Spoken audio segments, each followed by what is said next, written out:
You know, Oromo is mature. Isin biyya gaggeessuu hin dandeessanuu nun jedhan.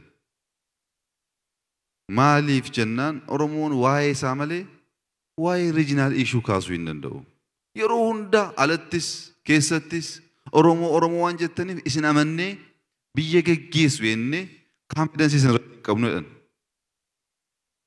Eessaa fiddan yaada kanaa? Oromootu biyya ijaare. Oromootu biyyaaf waraanee hanga ammaa independent inni boonnu kun Oromoo irraa dhufe eessaa fiddan jennaan gaaffiin keessan, dubbiin keessan, mariin keessan hundi waa'ee kan koo malee waa'ee keenyaa of keessaa hin qabu jedhan.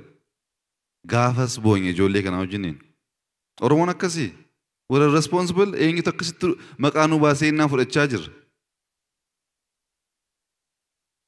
Amma maal jechuu akka danda'an jara gaafachuudha.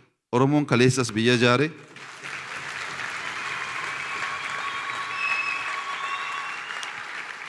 Kaleessas biyya ijaare walqixxummaaf dimokiraasiif qabsaa'e dhugaa dubbachuuf Oromoon saamuudhaaf aarsaa ta'e hin jiru. Oromoon mirgaaf du'e. Mirga jechuun mirga namummaati. Mirga Oromoo duwwaa jechuu miti. Oromoon mirga namummaa kabajuu kabachiisuuf uumame akkasitti uumame waan ta'eef uumama isaa dagatee hojii isaa hojjechuu dhabaannaan hojii akkasii kan itti kenne waaqa waan ta'eef hin milkaa'u. Bulchi gaggeessi ijaari jedhameetu baay'ateetu uumame. Kaayyoo kanarraa adeemuuf kaayyoo kanarraa of fageessuun nun fayyadu. Kan nu balleessaa jiru politiksii emotioniiti. Let's govern our emotion. Yeroo hunda aaraa, yeroo hunda iyyaa akkasitti hin ta'u. Politiksiin emotion akkatti Oromoo balleessaa jiru mana kana keessatti woo xiqqaate basaastuun 10 jirti amma. Woo xiqqaate.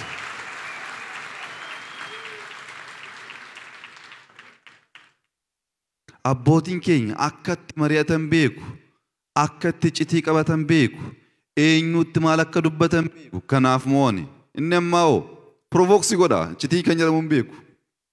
Achii maal yaadaa jirta, asii maal yaadaa jirta, sittin himuu hojjedheen sitti agarsiisa.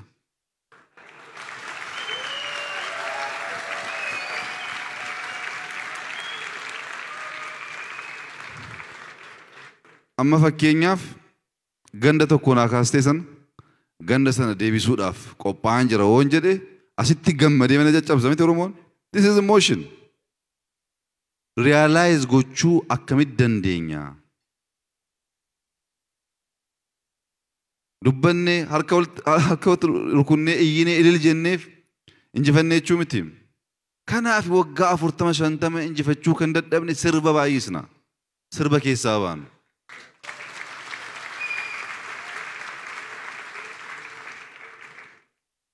Osoo waggaa 20 dura 30 dura injifannee jiraanne namoonni agasii hidhamanii rakkatan kan jedhu sun jiraachuu dhiisuu ni mala sila. Amma qabsoon dheratetti aarsaan baay'achaa deema. Amma qabsoon dheratetti miidhaan dararamuun baay'achaa deema.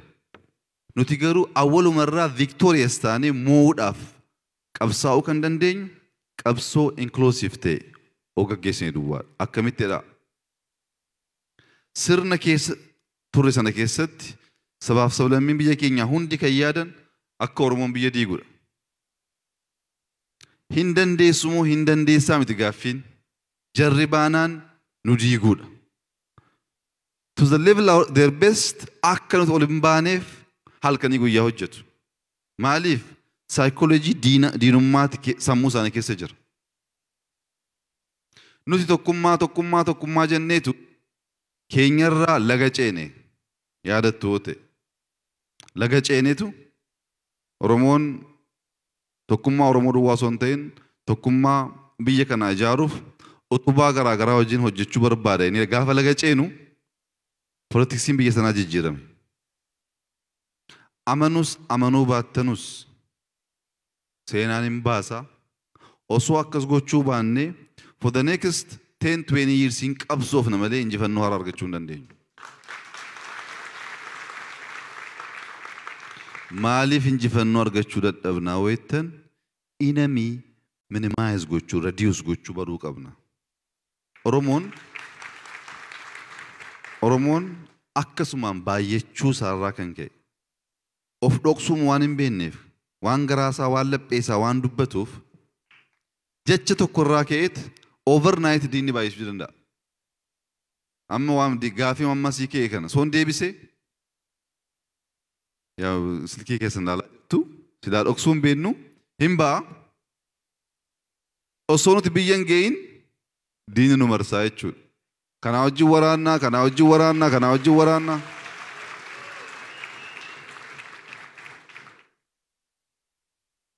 Emotionii keenya govern haa goonu, please. We are responsible biyya sanaaf, ardii sanaaf. Oromoon isaan ni kaanu busheera.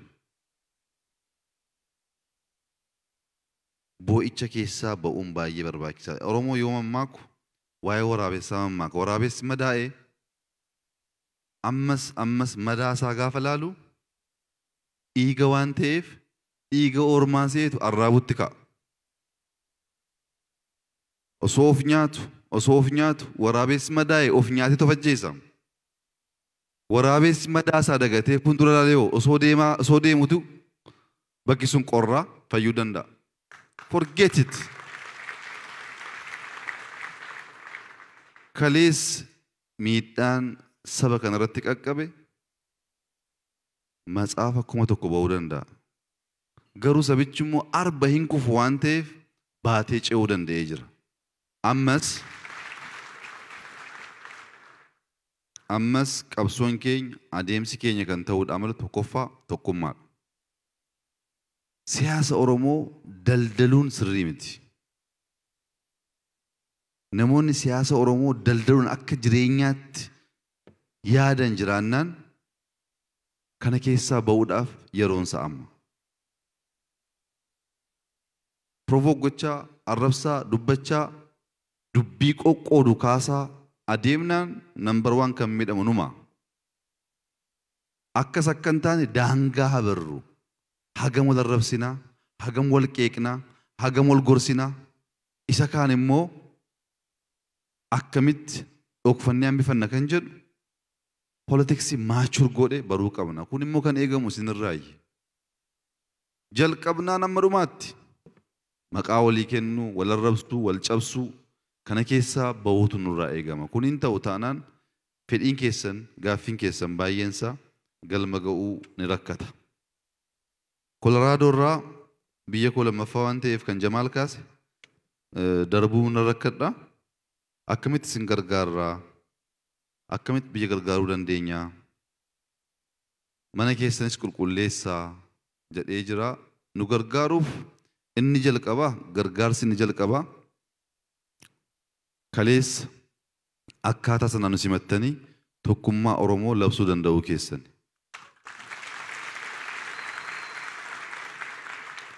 Gaafa Oromoon tokko ta'ee waliin dhaabbatu maal gochuu akka danda'u Oromootu hin beeku malee diinni sirriitti beeka. Diinni waan beekuuf hojii diinaa ditar gochuu akka dandeenyuuf tokkummaan kaleessaa hojii guddaadha. Jamaalis all the way Denverraa dhufuun kee gargaarsa guddaadha. Kan jalqabaati kun. Inni lammaffaa akkamittiin qeerroon Oromoo emooshinii keessaa ba'ee gara hojiitti galuu danda'a. Gaaffii tokko fakkeenya tokko isinii kaasa. Qeerroo ijaaruu yaallee ture Oromiyaa keessatti. Tiraaktara liqeeffannee ijaarree lafatti laannee dhageessaniitu. Hojiitti gashinee qotanii gaafa boqqolloon biqilu maqaa sabaa waamuun rakkadhaa kibba keessaa saba wayii waammatan. Boqqolloo sana akka sassaabuuf jechuudha. I'm not joking. Qeerroon fiigaa ba'ee dhakaa darbachuu malee hojjetee biyya ijaaruuf hin hojjetamne. Maaliif kan itti mamaa ba'e? Hacuucamtee akkas taate waan ta'eef resistant army ta'etu guddate malee developer hin taane. hin ijaarraa, hin liqeeffannaa, itti laannaa, yookaan gurguree garaasuu danbadaa, yookaan xiqqoo hojjeteetu nama hojii hojjetu naaf fidaa jedha. Kottaati ilaalaa. Amma kompileen gochuu hin dandeenyu. Oromiyaan keenya, qeerroon keenya, gorsaa, barsiisaa, ijaaraati diiguu keessaa baanee akkamittiin instituushinii bilda gochuu dandeenya, akkamittiin hojjennee hojiidhaan of jijjiiruu dandeenya kan jedhu barsiisa. Biyya keenya keessatti namni hojjetee guddate hin jiru. Namni baay'ee kontiroobaandist waan ta'eef karaa garaa garaatiin maallaqa horata. Inni gajjallaatii dhufus akkaatama sanaan haatee guddachuu barbaada malee hojjetee dadhabee jijjiiramuu hin barbaadu. As biyya kanatti immoo hin beektu. Namni akkaataa kamiin hojjetee akka qabeenya horachuu danda'u. Sanatti himaa barsiisaa. Hojjedhu argadhu. Hattee fiddee jennaan ijoolleen kee hashishii baruu. Ijoolleen kee dhugaatii baruu. Barumsa jibbuu. Jenereeshinii cabsitaa siin fayyadu jedhaati barsiisaa. Hojii malee teenyee iyyinee overnight abbaa qabeenyaa ta'uu hin danda'amu. Hoo taanes maaneji gochuu hin dandeenyu. Kana ijoollee barsiisuun gargaarsa guddaa akka ta'e Jamaal hubachuun barbaachisaadha. Mana keessan qulqulleessaa kan jetteef yaadichi baay'ee sirriidha. It will take us time. Namni koo very sophisticated akkamitti beekta namni? Namni gaafa si arguu si jaallannaa, namni akka kee hin jiru si wajjin duunaa jedha. Gaafa si biraa deemu immoo waan ta'e fudhata. Sabni kun saba guddaadha. Miseensa baay'ee of keessatti qaba. It will take us time. Nama adda baasaa hojiidhaan laalaa waa gochuun akka yeroo barbaadu baruun gaariidha. Hundaa ol garuu atiitiidii namaa jijjiiruun hin danda'ama. Isin asii positive energy radiate gootanii barsiistanii jennaan innumti achitti laafaa dadhabaa jedhamu sun gradually nama cimaa ta'uu danda'a. Nama hunda kunnee gatuu hin dandeenyu. Barsiisnee jijjiiruu qabna.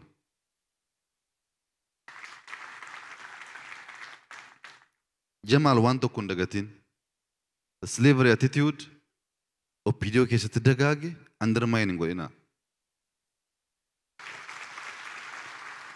Of jibbee, saba jibbee, hojjechuu jibbee miti.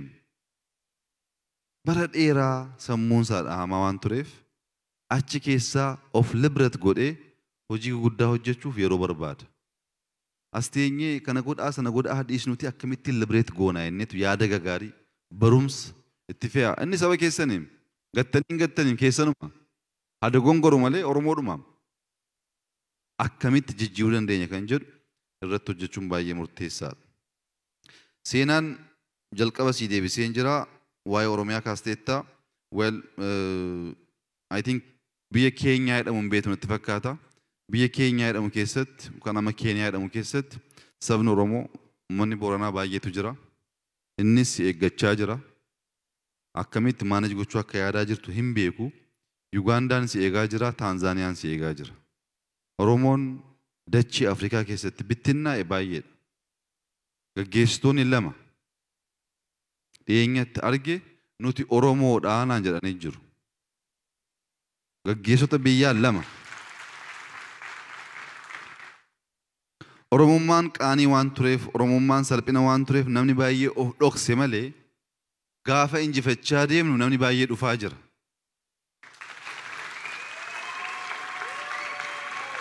Kanaaf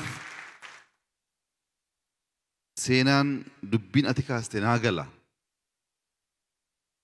Oromiyaa, Oromiyaa, Oromiyaa jechaa qabsaa'aa turreetti. No. Nuti biyya ijaarre waan saamamneef Oromiyaa jenne malee biyya ijaarre karaa dimokiraatawaa ta'een osoo nuu kenname gaaffiin keenya san turre. Biyya ijaarre saamamnee jennaan lafuma xiqqoo tokko gaafanne. Ammoo kan nuuf malu Oromiyaa duwwaa osoo hin ta'in Afrikaa guutuu inni amanna. Afrikaa guutuu binnee saamuuf miti, hatuuf miti, ijaaruuf, sirna gadaa, sirna dimokiraasummaa, sirna walqixxummaa dagaagsuuf barsiisuuf itti gargaaramna. kun nu fayyadamu nu fayyadu ulsi waan guddaa yaanne luuz goona moo luuzum goonu ulsi waan xixiqqaa keessa gaafa gallu overnight hojii tokko diina waan baay'isaa deemnuuf injifannoo fageessina gaafa isa guddaa yaaddee isa guddaaf deemtu immoo isheen xiqqoo overnight secure taate jechuudha gaaffiin kee already secure ta'ee jira.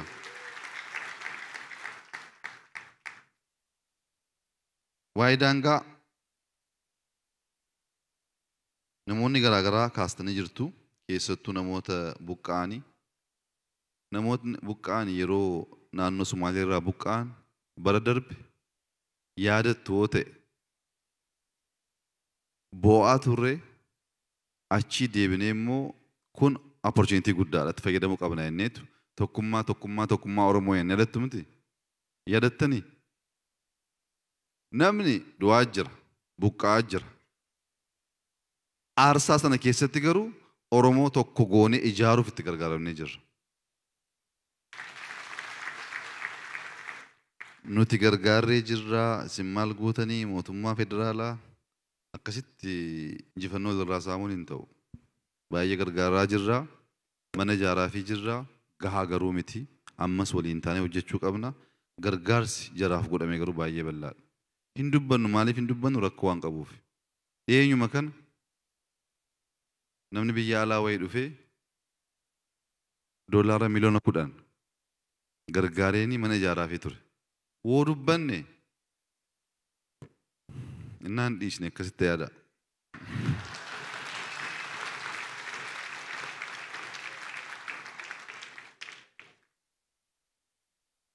Xiqqoo nama rakkisaa siyaasuma biyya keenyaatu baay'ee rakkisaadha.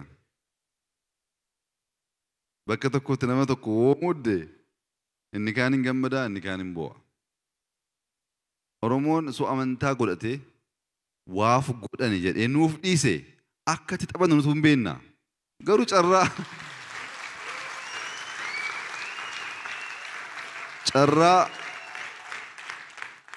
carraa guutuun arganne trustiin ganaa biltu waan hin taaneef yeroo fudhata amma sanatti ba'aa jennaa jechuudha. Kan lalisaan kaase waa'ee Dambidolloo sirriidha. Itti hojjechaa jira atis gargaari. Uummanni Dambidolloo uummata qalbii qabudha. Uummata baay'ee raashinaal ta'edha. Uummata taa'ee tasgabbaa'ee mari'achuu danda'udha. To be honest uummata nu qaree nu guddiseedha.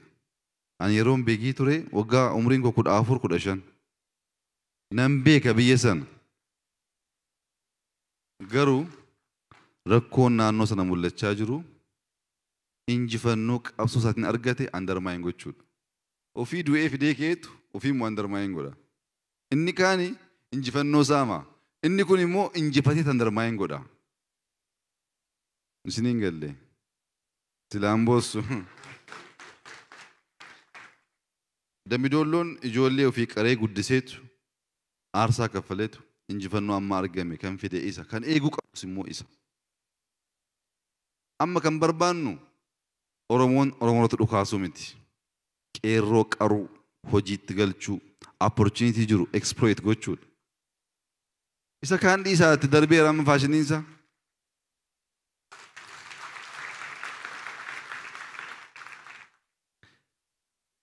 Kani lalisaa kanaan nagaa obboleettiin koo waa'ee health care kaaseerti Sibuu Sireerra.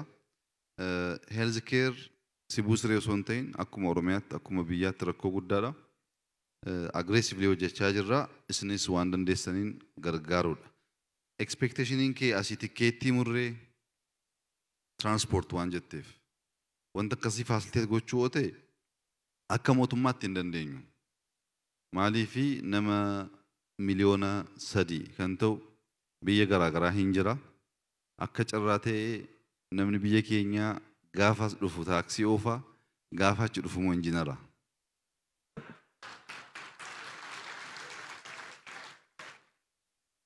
Hunduu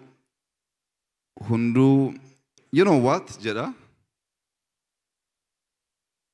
Hunduu aanatu beeka'edha. Nummoo wallaalaa waan taaneef akkasitti fudhanna. Hunda keessaniif tikkeettii bituu hin dandeenyu. Garuu namoonni dandeettii qabdan woo dhufuu rakkattan ishi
Nagaler.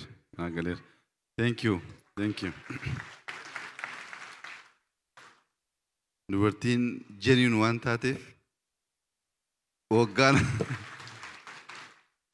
by the way gaaffii amma kaasteerraa diyaaspooraan attaaksi gochuu danda'a of eeggadhu.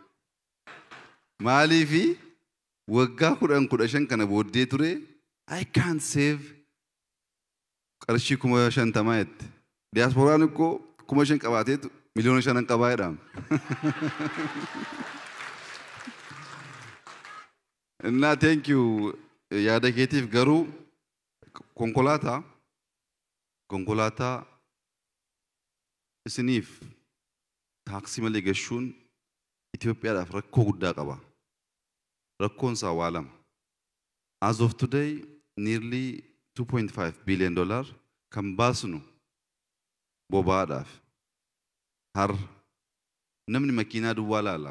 Gaafa makiinaan 1,000 galu boba'aa gashuudhaaf biliyoona 3-4 nu gaafataa jechuudha. Maaliif hard currency waan diimaan nu godhuuf. Nuti ammatti makiinaa taaksii kan ol kaasnu akka hin galleefi. Makiinaan baay'achaa gaafa deemu boba'aa sanaaf ta'u gashuu hard currency waan rakkannuuf intentionally nan makiinaa baay'ee akka hin gashiniif akkas goona. Woo makiinaa eeyyamaa deemnee fakkeenyaaf namoonni konkolaataa Teeslaa irraa bittanii fiddan jiraannaan somehow laaluu dandeenya gara fuulduraa. Rakkicha akkasinii galuufi. Kabraa waa'ee karaati. Karaa gaafa ijaaru gaafa hojjennu fakkeenyaaf Finfinnee irraa gara Naqamteetti guyyaatti makiinaa 100 deemaa jennee ijaarre. Akkaataa kanaan waggaa 10 turaa jennee ijaarre. Humna keenya waan beennuuf istaandaardiin isaa gadi bu'aadha. Makiinaan 1,000 ta'e umriin karaa sanaa hin gabaabbata. Maintenance demand godhaa jechuudha. Waggaa muraasa booddee gaafa boba'aa baasaa deemnu rakkichi akka ammaa kan ulfaataa ta'uu dhiisuu danda'a. Amma sanatti immoo atis obsi. Namni baay'ee miilaan deema. Uummanni Itoophiyaa miliyoona 100, makiinaa nuti qabnu immoo miliyoona 1 gadi. Kanaaf namni baay'ee akkaataa sanaan akka jiraatu baruun gaariidha. Structurally naannoo sana hiikuu hin dandeenyu taanaan ishuu tokko deebisuudhaan rakkoo biraa uummachaa akka deemu akka naa hubattuufi. Obboleettiin goshee lammaffaa waa'ee madda walaabuu Nagallee Booranaa dhufuu hin dandeenye maatiin kiyya hunda qabsa'an jette. Sama odeeffannoon kee guutuu miti. Odeeffannoon kee rakkoo qaba. You can come tomorrow morning akkati jettees miti kottuutti ilaali. Simply kanan si deebisa. Rakkoon hin jira. Garuu biyyatti galuu hin danda'u. Madda walaabuu dheengadda turre. Uummanni jiraachaa jira achitti. Kan kee duwwaa taanaan rakkoon rakkisaadha. Kottuu rakkoon akkasii ammatti jira jedhee yaadu. Ahmed Shedeenis mucaa Nagallee waan ta'eef dubbiin akkasii jira jedhee gaafachaan ture. Odeeffannoo rakkatti nan jechaa jira. Booddee dubbisiisa. Turte natti fakkaate eega baatee akkas akka hin taane dubbichi.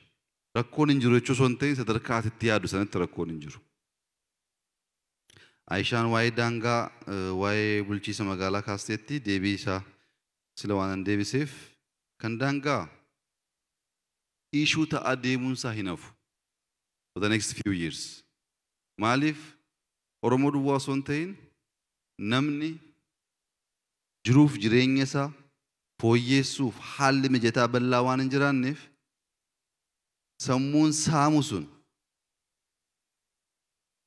lafarras hin jira, saawwan irras hin jira, waan argate hunda luut godhee namni survive gochuu barbaadu baay'ee waan ta'eef siviil kilaashin akkasii uumamuu danda'a. Sana hiikuu kan dandeenyu akkuma silaa structurally rakkoo dinagdee biyya sana keessa jiru hiikuudhaan.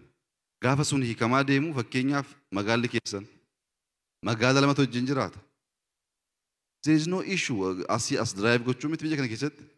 Maaliif hojjettanii bultu malee waa'ee daangaa miti ajandaan keessan issuun keessan. Nu biratti garuu hojiin qabu yookaan baratee taa'ee jira.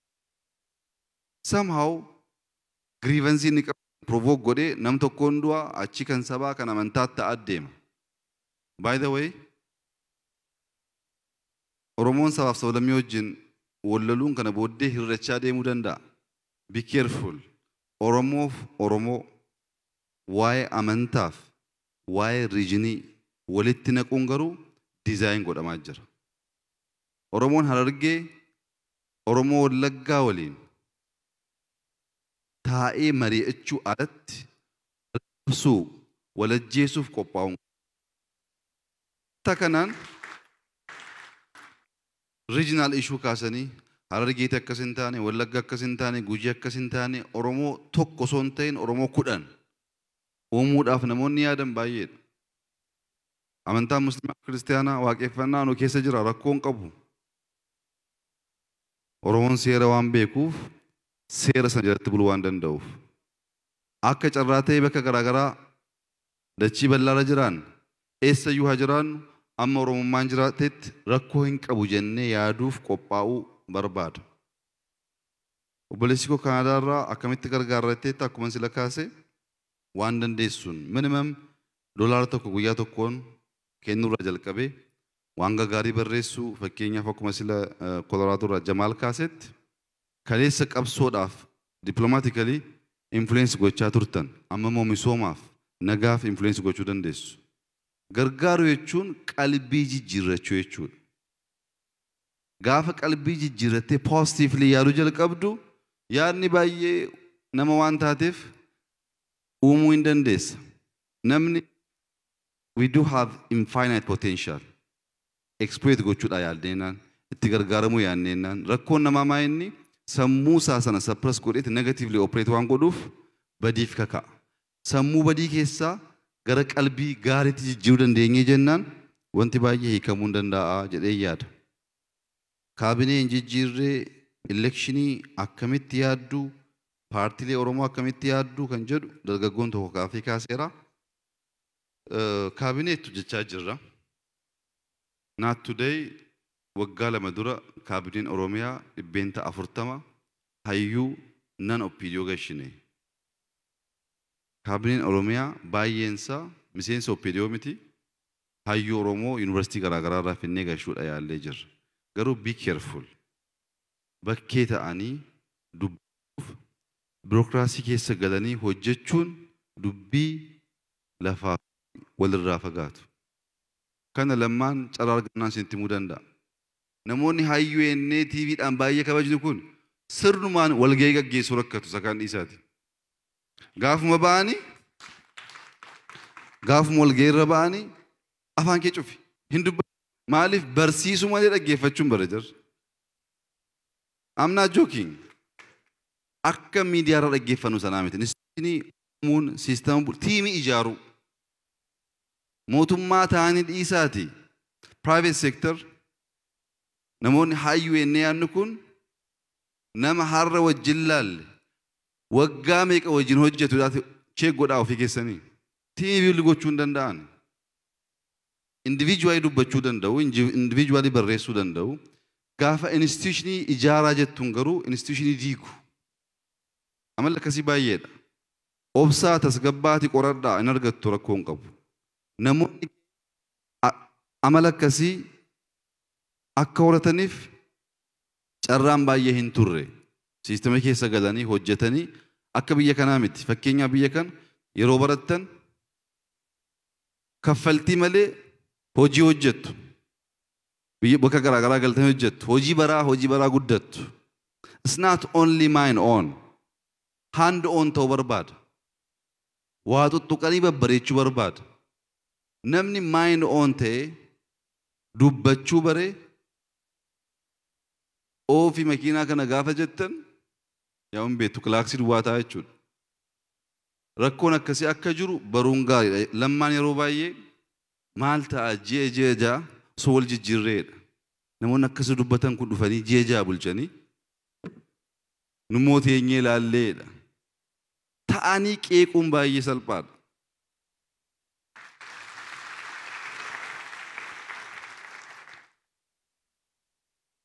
Paartii maqaa Oromootiin qabsaa'an kan tuffatamu hin jiru. 5 ta'u 100 ta'u. Ammas gorsi koo Oromoof paartii 2 ol nun barbaachisu. Kun yaada kana hooggantoota jaarmiyaalee garaagaraa gaggeessan hundaaf kaaseef hin jira. Gatii hin qabu.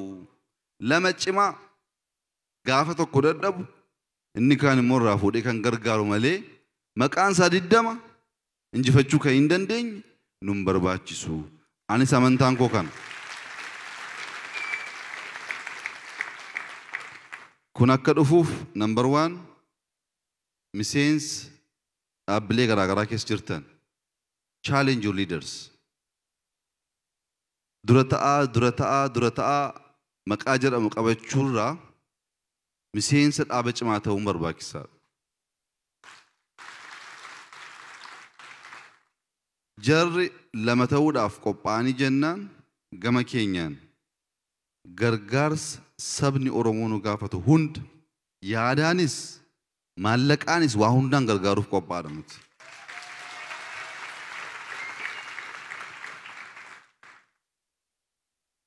Akkamitti injifanne osoo lammaan anaa miti nama biraatu akkas ta'a jechuudha baate osoo warqineen noo anaa miti isin lammaan tokko akkas ta'uu qaba jechuudha baate waan injifannu isinitti fakkaata injifannoon har'aa hin jiru.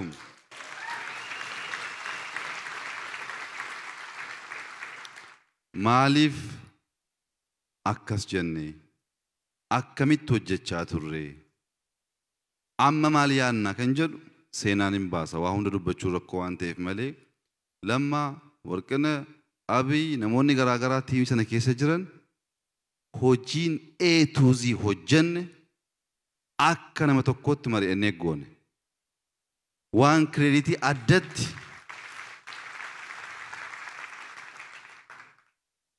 ani fudhadhu yookaan lammaan qofaatti fudhatu hin jiru tiimiitu hojjete osoo hin rafin mari'atee barreessee xiinxalee ana dura si dura ana du'a jechaa walii waakkachaa practically sana goone.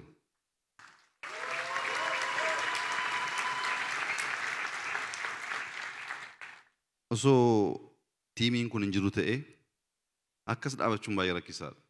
Dhugaa dubbachuuf akka namaatti waan nama dadhabsu nama cabsu baay'eetu jira. Garuu gaafa tokko dadhabuun ni kaan immoo humna toraa wal jajjabeessaa as ga'amuu danda'e. Paartileen Oromoo kana baruu qabu. Hundu qofaatti hiiroo gandaa ta'uu hin qabu. Ijaaramnee walitti dhufnee saamuuf miti biyya diiguuf miti biyya ijaaruuf Afrikaatti abdii horuuf wal challenge gochuuf wal barsiisuuf paartiin lama gahaadha. Ameerikaanuu paartii lama Oromoo dhiisaati. Nu gaha.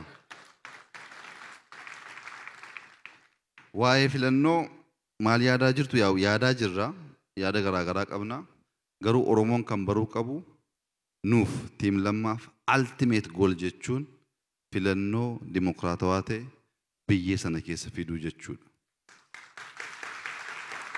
Biyya sana keessatti filannoon dhugaa uummanni itti amanu jiraatee nuti mo'uu dadhabnaan akka waggaa 100 bulchineetti yaadna nuti. Achi taa'uu miti kan yaadnu filannoon haqaa dhufuudha. Sana booddee hoo nuti carraa bal'aa qabna. Akka itti hojjetamu beekna, akka itti diigamu beekna practically.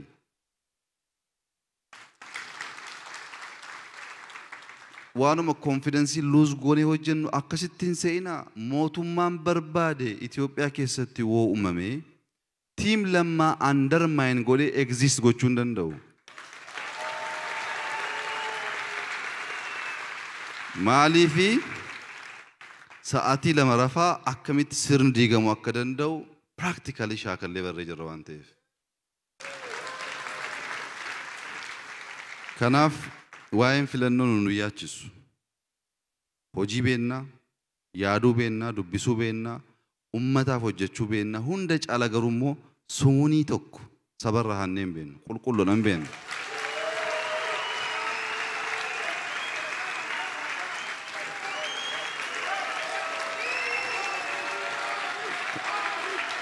Thank you. Thank you. Ulfaadha, ulfaadha. Ulfaadha. Ulfaadha. akka oromootti yaaduu wajal qabdan anamantaan koo Afrikaa keessatti bakka baay'ee spiriitiin kun deemaa jira dargaggoon baay'ee kaka'aa jira jijjiirama biyya shan jahaatti minimum waggaa lama dhufutti hin dhufa jedhee yaada isaaf haa hojjennu waa'ee ishee xiqqoo dhiisaa dargaggoo inspire goonee ijaarree leenjisnee biyya isaaniif saba isaaniif hojjechuu akka danda'an hattummaan gadhee akka ta'e akka hubatan gochuutu nurraa eegama waan ta'eef waa'ee qabsootiif waa'ee siyaasaatiif namoonni hidhaman achi bahanii rakkoo keessa jiru maal yaadaa jirtuu gaaffiin jedhu ka'ee jira gaaffichi baay'ee janiin waan ta'eef akka siyaasaatti deebisuun barbaadu garuu yeroo gaaffii akkasii gaafattan jalqaba mootummaa federaalawaa osoo hin qabatin osoo naannoo bulchitanii akkaataa kamiin onnee godhattanii nama 30,000 ol hiikuu dandeessanii jedhana gaafadhaa jalqaba.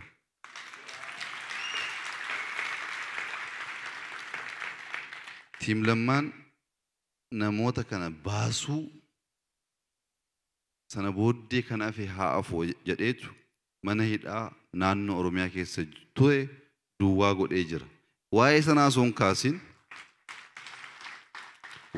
osoo hin kaasin akkamitti gargaartuu jettanii yoo gaafattan sabni kuni kan godhameef hin dagate jechuudha meemoriin isaa hagas yeroo gabaabaa malee yaaduu jenneetu frustrate goona. Sana back appreciate gootanii akkamitti immoo ijaaruu qabnaa jechuu qabdu.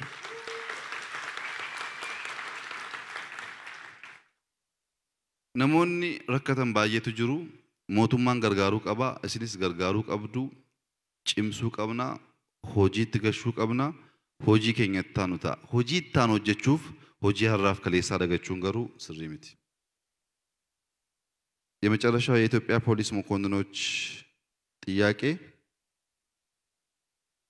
እንደ ቡድን የኢትዮጵያ ፖሊስ መኮንን ወይም የኢትዮጵያ ምናምን ፓርቲ መኮንን የሚባል እንደ ቡድን መጥቶ እንዲና እንዲያ ያደርጋል ብዬ አላምንም። የኢትዮጵያ ፖሊስ ጠንካራ ሰዎች ጎበዝ ሰዎች ኢንዲቪጁዋሊ ራሳቸውን ያበቁ ያሳደጉ ካሉ በማንኛውም መልኩ ማስተማር ይችላሉ።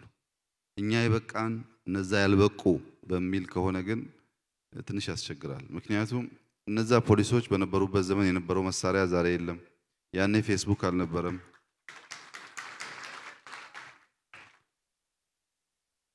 እኔ ያስተካክለዋል። ጥሩ ነውስ ያንተን አለመልሰው እኮ ጠቅለል አድርጌ ነው። ጉዳዩ ምንድነው የሚሆነው?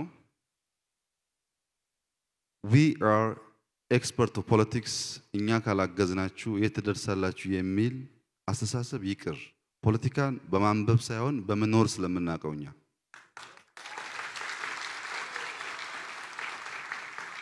ፖሊስ መኮንኖች ውጭ ስላላችሁ አንተ አላወቅም እንጂ as of today የሚያሰለጥኑ ያንተ ጓደኞች ናቸው።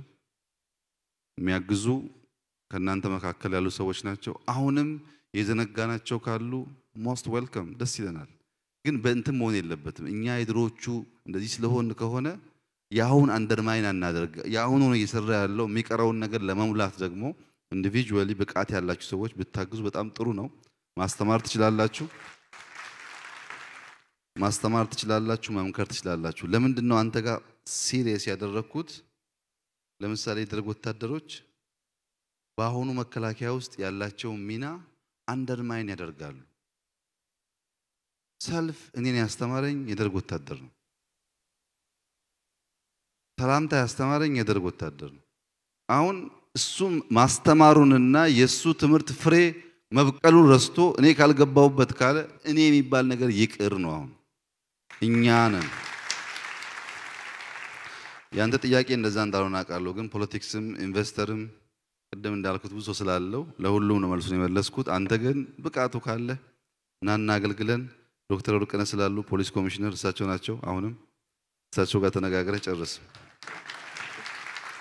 በመጨረሻ ከንዱማ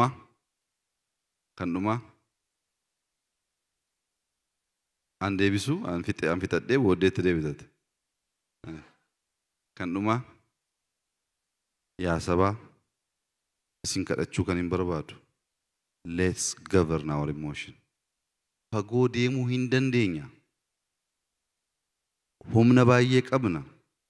Tokko tokko cabsaa adeemnaan garuu nus nama waan taaneef yaalaa meesin jennee immoo boqochuudha oo murteessine bittinnaa waan deemnuuf responsibly akkamitti tokko hanga ammaa kan dhufes qabanne waan haaraas immoo ofitti daballee deemuu akka dandeenyu tasgabbiidhaan mari'achuun baay'ee murteessaadha. Maaliif hoo jettan konkolaataan gommaa 4 qaba. Gommaa 4 san qofa konkolaataa irraa baasee yoo gadhiise meetira 5 meetira 6 deemanitti kukkufu. Gaafa kufan garuu kallattii tokko hin deeman. Gommaan kun garanatti kufa. Gommaan sun garanatti kufa. Inni duubaas hin bibittinna.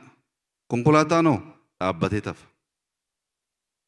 Gommaan sun konkolaataa irratti hidhamee marii ishee qallaa san haa qallattu malee mariin saayiziin ishee gommaatii gadi. Marii sana amanee gaggeeffamuu dandeenyaan fagoo deemti.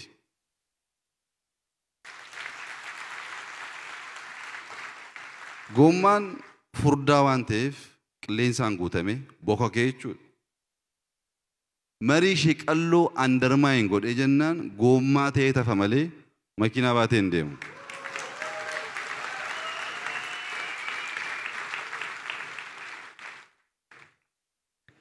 Sabni kun baruu kan qabu nus maatii qabna. Akka namaa seef gochuu barbaanna, akka namaa hojjechuu barbaanna, akka keessanii kan work gochuu barbaanna. Please understand walaa goonu. Fedhii addaa hin qabnu. Saba kana ceesisuu barbaanna nu gargaara. Thank you very much. Maybe lammaan waan dabalu jiraannaan an fixad ulfaadha.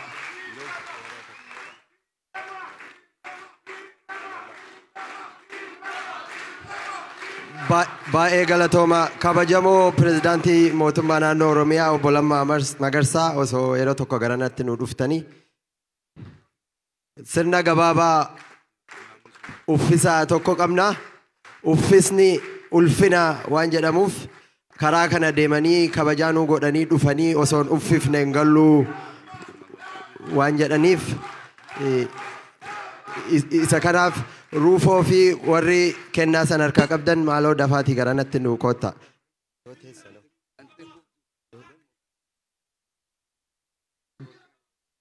Dr. Warqinee Gabayyoos akkasuma garanatti nu kootta. Yoo teessanoo.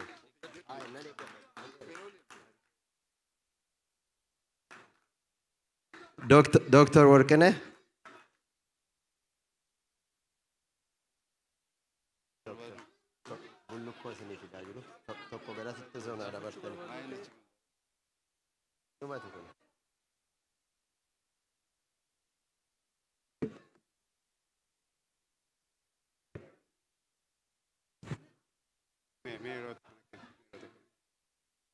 Sagantaa kana xumurraa please. Sagantaa kana xumurraa akkas hin jedhina. Ahmed sagantaa kana xumurraa please. Ahmed keessummoota keenyaafis kabajaa goonuu.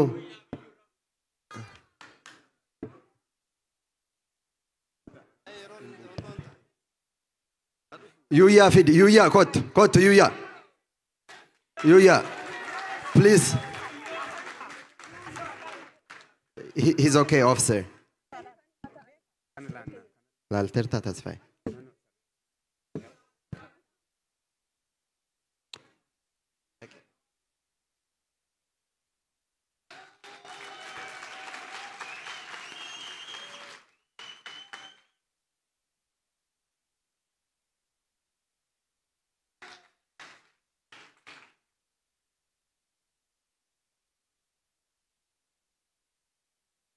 Dhiifama sagantaa kana xumurraa kabajaa ulfinna uffisaa jenneerra wanti hunduu tartiiba qaba. Dhiifama nu godha sheek.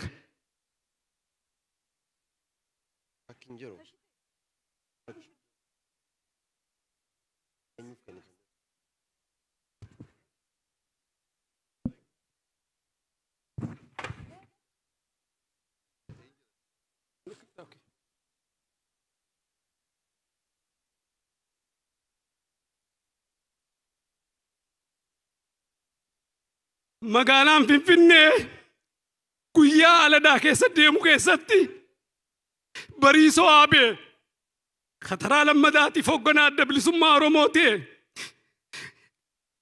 6 kiiloo keessatti I am not at the stage. My game is the world jechuun haa galatoomuu. Kitaaba odeeffama kana bitee laalaa bakka inni dhaabbatu isa cinaa ka jiru murataa sabaa makiinaan garagalteen harka du'e jechuudha. Please. Gaafa guyyaa 2004 anjalan qottiin daladde tafagoo isin hin himu 2014 kaapitaala jala guu ciifnu nama abaamaadhaaf yaamtan naatu isinii hori. Gaafa hin gabaabsa. Gaafa ilfinesh kannoo maqaalaa kana dhuftee wallistu nama waraabiyaan toraa saleem naa isinii hore kingi maaltu lutarii wajjin nyaate. Kiitelsan immoo Somaaleen afarsitu gaafa wanni hin jiraa cufame. Hin gabaabsa. Amma giftii jettee adeemu dabaabsinaan jee Maamad Adamoo guyyaa dura ol bare gaafa kaayyoo wajjin suuraa kaanii ni beektaami. I love you. OMN itti gaafa isaa hiitus ni beektaami. Kaapitaalii keessattis atillee hiriira shaayida baate isaa godheette giftii kana kanneetiin sirraa dhaabaa. Giftii tanammoo sila please ayyoo qaba.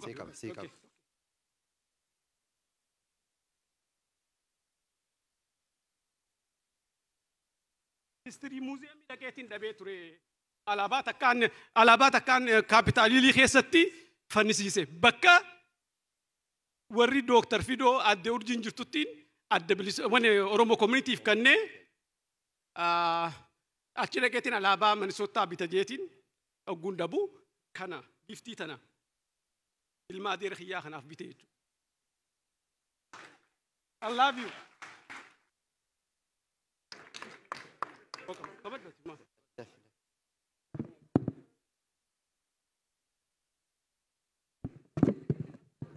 Kareessa takka mitiin irraan geessee talammadaa moojarinuu obboleeyyanii lakuudhaa Minisootaa filaatu.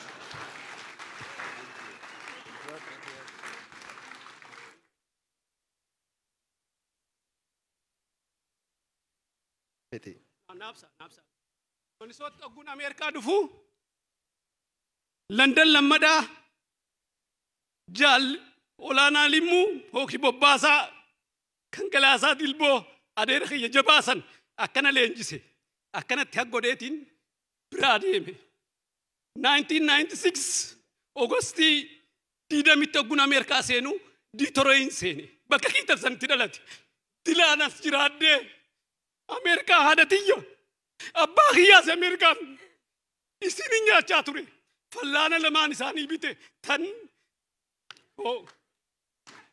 Yuuyyaa baay'ee galatoomi. Yuuyyaa baay'ee galatoomi. Yuuyyaa. Sababa warra Laayiberiyaatti Bush waraqaa naa katabee jechuudha. I am a Democrat, but I work party. A lot of Wisconsin come over here. I take care of him as a democracy Oromo. Tanas Fredda yabba yede rekij. What is the Fredda?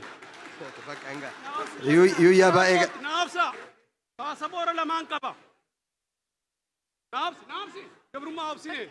Paasaborri tokko helma kiyyaati. Paasaborri tokko kiyyaa jechuudha. Yuuyyaa baay'ee galatoomi bakka. Akka addaa ta'eeti Oromiyaa dhaqe. Yuuyyaa. Bakka galatoom. Yuuyyaa.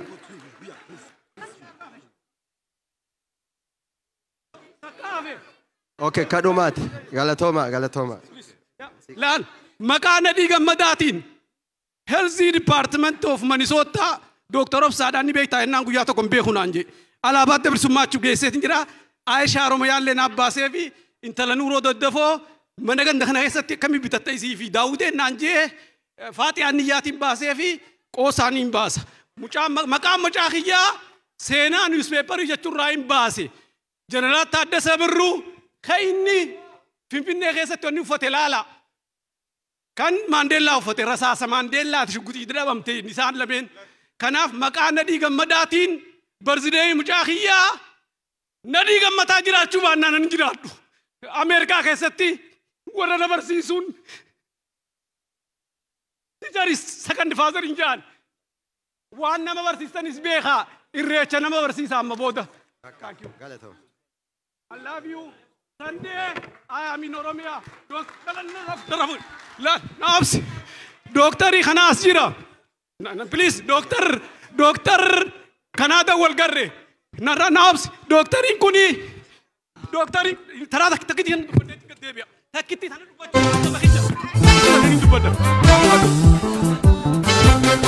Mandu bi me wali appa tafara kai wansi mu.